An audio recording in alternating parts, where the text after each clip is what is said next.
साथियों नमस्कार, मैं सत्यनारायण सिंह अपने YouTube channel SN Singh classes में आप सभी का हार्दिक स्वागत एवं अभिनंदन करता हूं। साथियों, कक्षा 9 NCERT हिंदी के अंतर्गत आज हम कृतिका पुस्तक से रीढ़ की हड्डी पाठ का प्रश्नोत्तर लेके आपके सम्मुख उपस्थित हुए हैं। इसके पहले हम रीढ़ की हड्डी पाठ का सारांश इसका एक वीडियो बना चुके हैं। अगर आपने वो वीडियो नहीं देखा है तो उस वीडियो को देख लीजिए, इसका लिंक डिस्क्रिप्शन बॉक्स में आपको मिल जाएगा। रीढ़ की हड्डी एक सामाजिक समस्या पर आधारित एकांकी है जिसे जगदीश चंद्र माथुर जी ने लिखा है।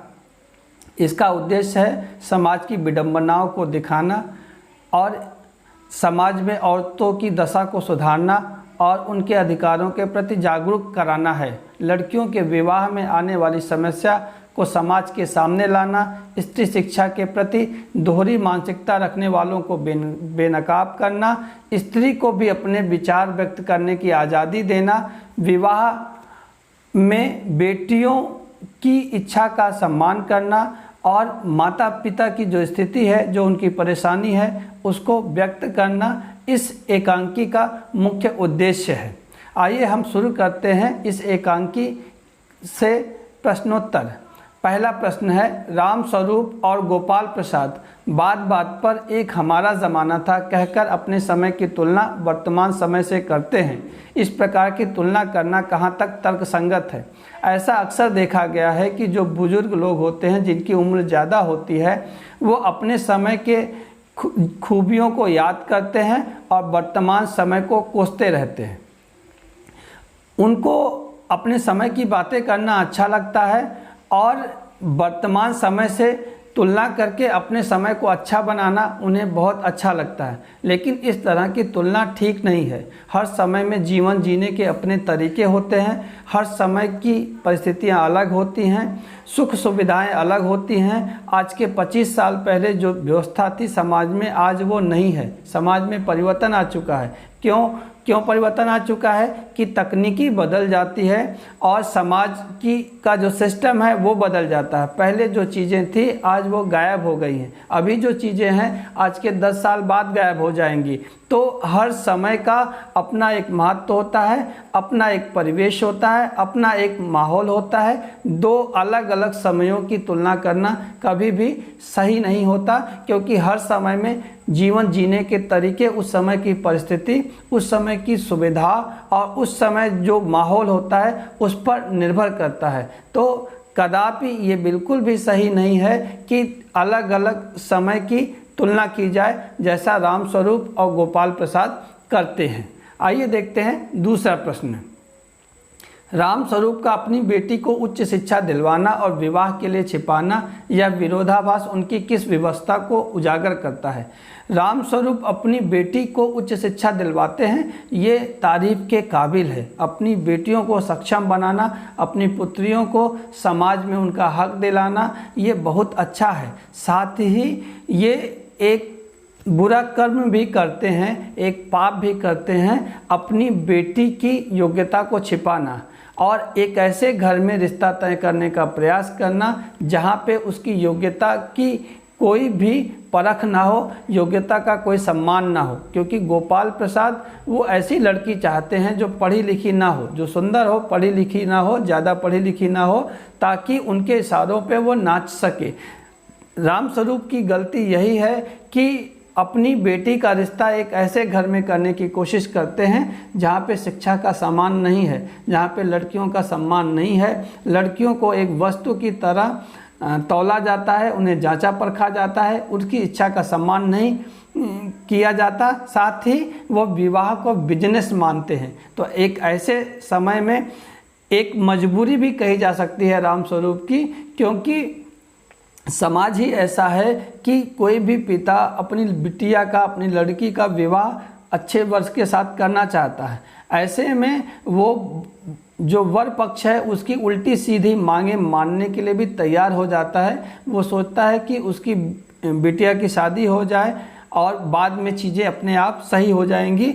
अभी कुछ अगर छुपाना भी पड़े तो छुपा लिया जाए, लेकिन ये गलत बात है, क्योंकि गलत तथ्य पे, गलत बुनियाद पे कोई भी रिश्ता बुना जाएगा, उसमें वो ताकत नहीं होगी, उसमें वो तासीर नहीं होगी जो जीवन को सुखमय बना सके।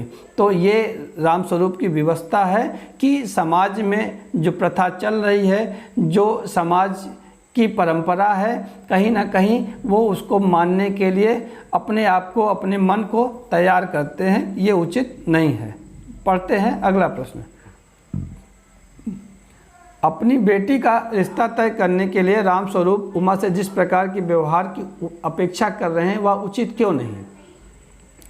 हमारे समाज में विवाह के लिए बड़े बुजुर्गों के द्वारा रिश्ते परंपरागत तरीके से तय कर दिए जाते हैं, जिसमें वर पक्ष को कुछ अधिक महत्व मिलता है और वो लड़की को बड़े आराम से उसकी नृत्य, उसका गायन, उसकी दूसरे कौशल को जांचते परखते हैं। इसके बाद वो जो उनकी दहेज की डिमांड होती है उसको भी पूरा करने का प्रयास किया जाता है, जबकि वर पक्ष का इसकी तुलना में कुछ नहीं देखा जाता है, या कह सकते हैं कि लड़की की इच्छा का सम्मान नहीं किया जाता है। उसे एक निर्जीव वस्तु की तरह लोगों के सामने प्रस्तुत किया जाता है और अगर लोगों को पसंद आ गया तो रिश्ता कायम माना जाता है, लेकिन अगर ऐसा नहीं हो पाता है तो वहाँ पे रिश्ता नहीं हो पाता है। ये निहायत ही गलत है। ऐसे में रामस्वरूप जो अपनी बेटी से अपेक्षा करते हैं कि वो एक एकदम सीधी सादी आज्ञाकारी लड़की की तरह पेश आए,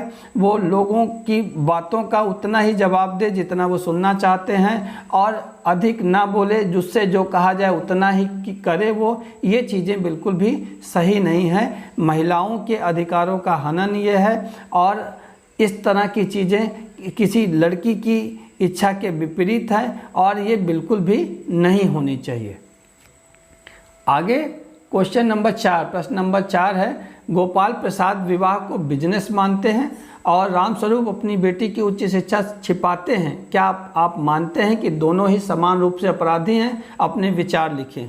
निश्चित रूप से दोनों समान रूप से अपराधी है। जहां गोपाल प्रसाद विवाह को बिजनेस मानते हैं, वो अपने बेटे का सौदा कर रहे हैं, वो उमा को नाप तोल रहे हैं, परख रहे हैं, ये एक अपराध है। लड़की की इच्छा का सम्मान न करना अपराध है। वहीं रामस्वरूप भी अपनी बेटी की उच्च शिक्षा को छिपा रहे हैं। वो चाहते हैं कि उमा उनके कहे अनुसार जो है व्यवहार करे और वो किसी भी तरह से रिश्ता ये हो जाए, जबकि ये पता है कि अगर अपनी बिटिया का सम्मान नहीं है, अपनी लड़की का सम्मान नहीं है, तो ये चीज़ें कहीं से भी अच्छी नहीं हैं और ये नहीं होना चाहिए। क्योंकि आप जो है किसी गलत बुनियाद पे कोई रिश्ता कायम कर रहे हैं तो आप समझ सकते हैं कि गलत आधार पे कोई चीज़ अगर रखी जाती है तो वो अधिक समय तक टिक नहीं पाती है। तो दोनों को हम समान रूप से अपराधी कहते हैं। आपके लाडले बेटे की रीढ़ की हड्डी भी है या नहीं? उमा के इस कथन के माध्यम से शंकर की किन कमियों की ओर संकेत करना चाहते हैं? शंकर क्या करता है? शंकर एक आज्ञाकारी बालक की तरह पिता का आदेश मानता है, यहाँ तक कि पिता उस पर बुरी तरह से हावी है। शंकर का अपना कोई स्वाभिमान नहीं, उसकी अपनी कोई इच्छा नहीं है। ऐसा व्यक्ति समाज में रीढ़ की हड्डी जिसकी नहीं हो, ऐसा व्यक्ति समझा जाता है। क्योंकि रीढ़ की हड्डी क्या करती है? शरीर के संतुलन को साधती है। हर आदमी का अपना व्यक्तित्व होता है, अपना विचार होता है, अपनी मर्यादा होती है, अपना व्यवहार होता है। और अगर उसका सब कुछ किसी दूसरे के हिसाब से हो रहा है तो हम मान लेते हैं कि वो लड़का, वो आदमी रीढ़ विहीन है। शंकर के साथ ऐसा ही है कि और उसके अंदर आत्मविश्वास भी नहीं है। वो अपनी पढ़ाई कब पूरी होगी उस पर भी पूरी तरह से आश्वस्त नहीं है, इसीलिए वो 1-2 साल का मार्जिन रखता है। और साथ ही साथ वो एक तरह से उसके चरित्र में भी जो दृढ़ता होनी चाहिए वो नहीं है। वो लड़कियों के हॉस्टल का चक्कर लगाता है और जो है उनसे पिट के आया हुआ है। तो इस तरह से आप कह सकते हैं कि शंकर की रीढ़ की हड्डी यानी जो एक नैतिकता होनी चाहिए, जो व्यवहार होनी चाहिए, जो अच्छाई होनी चाहिए, वो शंकर के अंदर बिल्कुल भी नहीं है। आगे है, शंकर जैसे लड़के या उमा जैसी लड़की समाज को कैसे व्यक्तित्व की ज़रूरत है? तर्क सहित उत्तर दीजिए। शंकर अपने पिता की कमाई पर ऐश करता है, कॉलेज पढ़ रहा है, पिता की हर बात मानता है और चारित्रिक दृष्टि से अच्छा नहीं है। जबकि उमा जो है ग्रेजुएट है, उसके अंदर आत्मसम्मान कूट कूट के भरा है, वो बाहरी दिखावे का विरोध करती है, सौंदर्य प्रसाधन लगा करके अपनी सुंदरता बढ़ाने का विरोध करती है और समाज में सच कहने की ताकत रहती है। उसके पास जो है सच्चाई की ताकत है और वो किसी भी लेवल पर, किसी भी स्तर पे समाज के लिए फ़ायदेमंद है। तो उमा जैसी लड़की समाज के लिए निश्चित रूप से, उमा जैसी लड़की की ज़रूरत है समाज को, जो समाज को आईना दिखा सके, जो समाज की बुराइयों को दूर करने में सहायक हो सके। अगला पार्ट है, अगला प्रश्न है, रीढ़ की हड्डी शीर्षक की सार्थकता स्पष्ट कीजिए। तो आप देखिए कि नाटक में दो पात्र हैं, उमा और शंकर। दोनों का व्यक्तित्व एक दूसरे के विपरीत है। जहाँ शंकर में कोई स्वाभिमान नहीं है, वो अपनी पिता के आदेशों पे चलता है, उसका अपना कोई व्यवहार नहीं है, उसका अपना कोई चरित्र नहीं है और उसे समाज में रीढ़ विहीन युवक के रूप में, प्राणी के रूप में देखा जाता है। वहीं जो है उमा, उसकी चारित्रिक दृढ़ता है, तो एक उसको सच कहने की उसके अंदर ताकत है, उसमें स्वाभिमान है और रीढ़ की हड्डी कहीं ना कहीं केंद्रित है उमा पर। और उमा की जो शादी होने वाली है वो शंकर जैसे लड़के से शादी होने वाली है, जिसमें जो गुण होने चाहिए एक व्यक्ति के अंदर वो उसके अंदर नहीं है। तो जिस तरह से रीढ़ की हड्डी पूरे शरीर को साधती है, उसको संतुलित रखती है, उसी तरह किसी व्यक्ति के अंदर जो गुण होते हैं, उसकी चारित्रिक दृढ़ता होती है, जो सच्चाई होती है, जो व्यवहार होता है, वो उस मनुष्य को साधते हैं। तो इस तरह से रीढ़ की हड्डी शीर्षक रखना सबसे उपयुक्त है। कथा वस्तु के आधार पर आप किसे एकांकी का मुख्य पात्र मानते हैं और क्यों? अगर कथा वस्तु को आप ध्यान से देखें तो शुरू कहाँ से होता है? शुरू ये होता है कि गोपाल प्रसाद और उनका बेटा देखने आ रहे हैं। तो जो रामस्वरूप तैयारी करते हैं घर में, वो वर की तैयारी कर रहे हैं और वो इसके पीछे कहीं ना कहीं कारण कौन है? उमा की वो शादी करना चाहते हैं, उसी लिए जो है वो सारी चीज़ें कर रही हैं। अब बाद में क्या है कि जब बात होती है गोपाल प्रसाद और रामस्वरूप की, तो सारी बातें, सारे केंद्र में उमा ही रहती है। फिर उमा रहती है तो लास्ट में जब अंतिम में आती है तो एक मुख्य चरित्र के रूप में उमा उभर के आती है, जो समाज, जो एकांकी का उद्देश्य है उसको पूरा करती हुई दिखाई देती है। इसीलिए आप कह सकते हैं कि जो एकांकी की मुख्य पात्र है वो उमा ही है। आगे है, एकांकी के आधार पर रामस्वरूप और गोपाल प्रसाद की चारित्रिक विशेषताएं बताइए। रामस्वरूप आधुनिक ख्याल के व्यक्ति हैं, अपने जो है बिटिया को पढ़ाते हैं, उसको उच्च शिक्षा दिलवाते हैं, लेकिन ज़माने से समझौता भी करते हैं और उसकी उच्च शिक्षा को छुपाते हैं और वो चाहते हैं कि लड़की भी उसी तरह का व्यवहार करे जैसा कि वो चाह रहे हैं। और एक तरफ तो उमा को पढ़ा रहे हैं, आगे के लिए जो है तैयार कर रहे हैं, दूसरी तरफ विवाह के लिए वो समझौता करने के लिए भी तैयार है। और दूसरा गोपाल प्रसाद निहायत ही ऐसा दकियानूसी लालची व्यक्ति जो कतई अच्छा नहीं है, वो विवाह को बिजनेस मानता है, वो धूर्त है और वो एक ऐसे वर्ग का प्रतिनिधि करता है समाज में, बड़े वर्ग का, जो अपने फ़ायदे के लिए, अपने लालच के लिए विवाह जैसी पवित्र चीज़ को भी बिजनेस बनाने में कोई कोर कसर नहीं छोड़ते हैं। अगला प्रश्न है, इस एकांकी का क्या उद्देश्य है? इस एकांकी का उद्देश्य है समाज की विडंबनाओं को दिखाना, जहाँ पे दहेज एक बुराई बन चुका है, जहाँ शादी जैसे पवित्र रिश्ते को दहेज ने जो है दीमक लगा दिया है। जो रिश्ता पवित्रता पे, मेल मिलाप पे, एक समान स्तर पे दो प्राणियों के मिलन का सूचक है, उसे जो है दहेज की जो बुराई है उसने जो है उसमें एक ऐसी स्थिति पैदा कर दी है जहाँ पे हर पिता अपनी लड़की की शादी करने के लिए वो डरता रहता है, समाज में किसी भी समझौते को करने के लिए तैयार रहता है।